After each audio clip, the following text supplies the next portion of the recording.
So when people say, like, hey, what do you think about Vatican II? Was it clear enough? What do you think about the Latin Mass? Should the Mass be in Latin again? What do you think about veiling? Any of these issues. What do you think about Pope Francis? It's the wrong question, and I refuse to engage with it.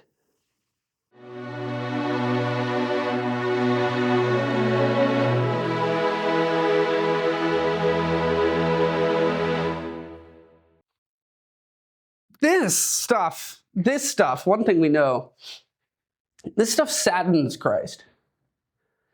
In his high priestly prayer, which we'll read together at the end of John's Gospel, right before he's crucified, Jesus prays to the Father, asking the Father that he preserve unity in the church, that the church be one. That the church be one. And in some fundamental way, the church will always be one and has always been one. But that doesn't mean there isn't division in the body of Christ in the sense that Catholics disagree with one another and argue with one another and don't see eye to eye on important stuff and on unimportant stuff. Look back at the text. Look a little bit at Paul's response here. Go to chapter 3. He says in chapter 3, verse 2, I fed you with milk, not solid food, for you are not ready for it. And even yet you are not ready, for you are still of the flesh. For while there is jealousy and strife among you, are you not men of the flesh and behaving like ordinary men? For when one says, I belong to Paul, and another, I belong to Apollos, are you not merely men? What then is Apollos? What is Paul? Servants, through whom you believed as the Lord assigned to each. I planted, Apollos watered, but God gave the growth. So neither he who plants nor he who waters is anything, but only God who gives the growth. He who plants and he who waters are equal, and each shall receive his wages according to his labor. But we are God's fellow workers. You are God's field, God's building. According to the commission of God given to me, like a skilled master builder, I laid a foundation, and another man is building upon it. Let each man take care how he builds upon it. For no other foundation can anyone lay than that which is laid, which is Jesus Christ. He says in chapter 1, verse 13, is Christ divided? Was Paul crucified for you? Were you baptized in the name of Paul? What's his point? What's his response? I think in large part, Paul's response to the Corinthians is that they're asking the wrong questions. He's not trying to settle the debate and say, yeah, guys, all the Paul people were right. I actually am the better preacher. He's also not pointing to Peter and saying, defer to Peter on everything because Peter is the rock, and so the Peter crowd in Corinth was correct. People like to ask me about these things. Really, they do. They come up and they say, what is your opinion about chapel veils? Should women wear them? Should women wear veils during Mass? What do you think? Because I'm reading all this stuff online. I'm watching all these YouTube videos, and I'm getting worked up about it. And oftentimes, they want me to settle the debate. But I can't and I won't settle that debate.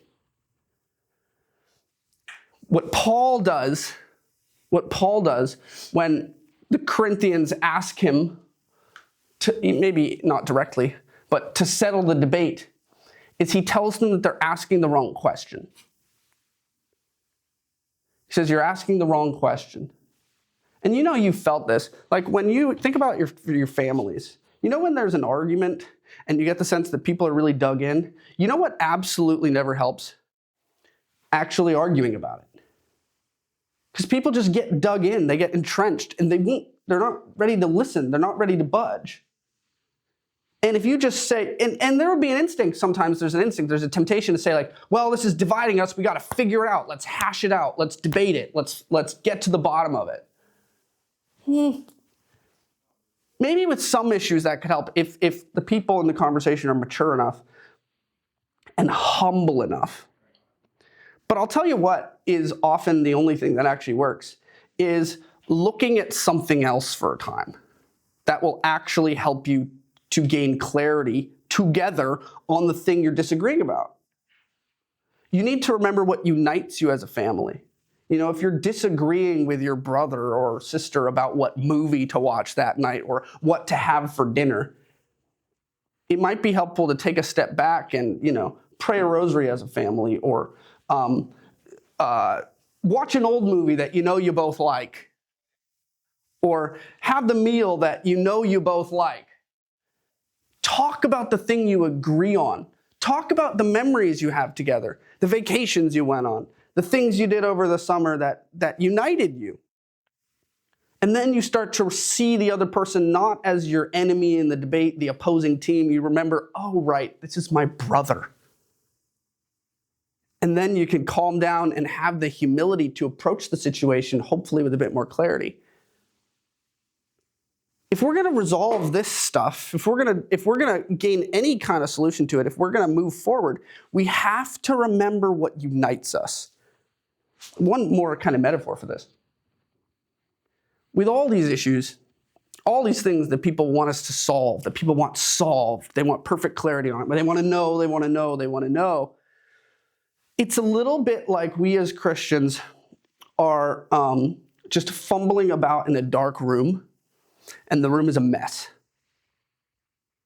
There are toys in the corner, there's a toolbox over there, there's a desk covered with stuff, there's a bed, there's a couch, and there's one thing in the middle that we keep bumping into, and we're feeling it with our hands, but no one can quite tell what it is, because the room is totally dark.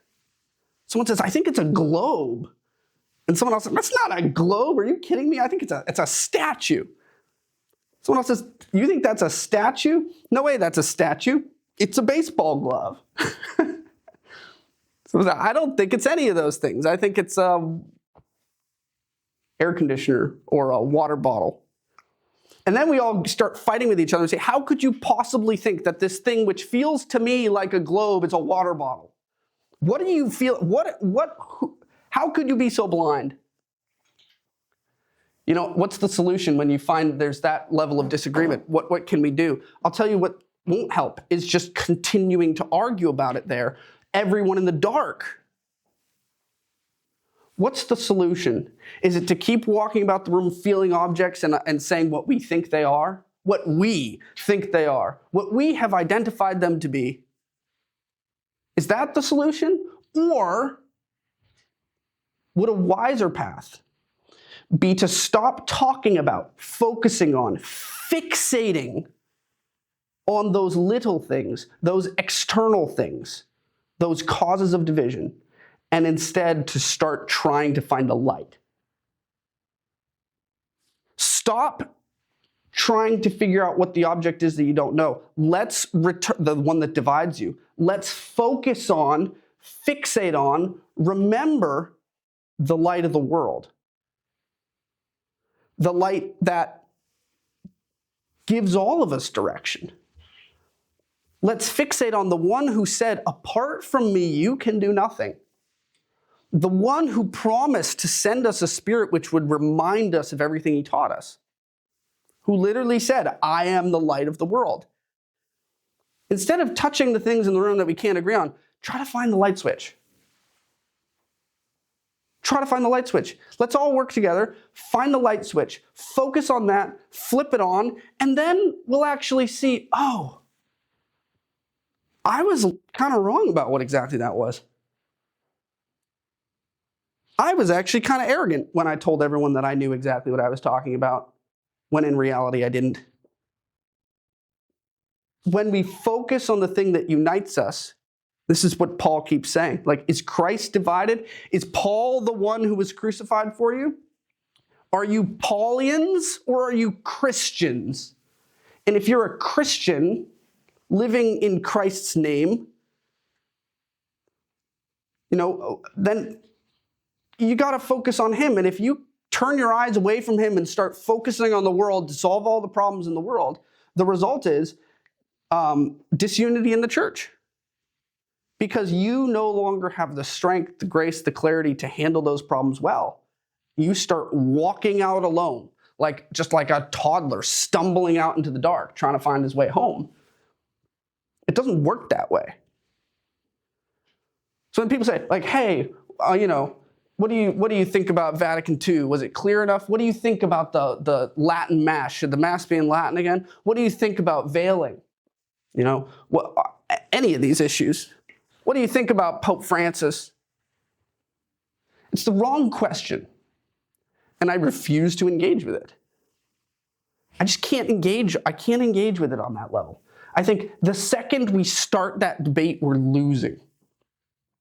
Not to say there are no right and wrong answers. Not saying that. This isn't relativistic. But if you want to find the right answer, I would say, don't ask me about those issues. Ask me where I think Christ is. Ask me how we can see him. Ask me how we can focus on him, how we can get to him. Because that's the only way we're going to gain clarity on these issues. It's the only way we're going to be united. That's Paul's point to the Corinthians. There's a lot of division among you because you're all focused on these external things. You're all focused on this other stuff. Not that it doesn't matter, but that it's dividing you. And everyone's dug in. And that is absolutely hopeless until you remember the one who unites you. It's a subtle thing that has to happen. It's hard for us as human beings to do it because our inclination is to just hash it out and figure it out and get to the bottom of it. Because we think, who's right and who's wrong? Who's right and who's wrong? You can't think that way. That's not quite the right movement first. If you want to figure that out, then you need to ask a different question first. You need to just step back and not engage. You need to do the hardest thing of all, which is to not act on that right off the bat. That's what I'd like to see us do more as a church. And I'm hoping that our generation can kind of lead the church in that direction.